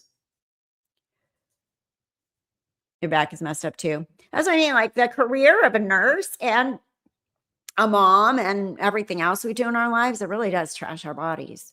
My flight attendant career and my nursing career and having 4 kids. I'm lucky I'm walking. Seriously. But my back is really bad. I don't know what I'm going to do. I need to get to PT. I have an order for PT that I haven't used yet. So that's my fault because nurses are really bad patients, by the way, just FYI. We are not good patients at all. All right. I'm going to let you guys go. Thank you, everybody, for being here. Please stay safe and stay well. So are medics, bad patients. Yep. But all right, guys, stay safe and stay well. And I will see you soon. Bye.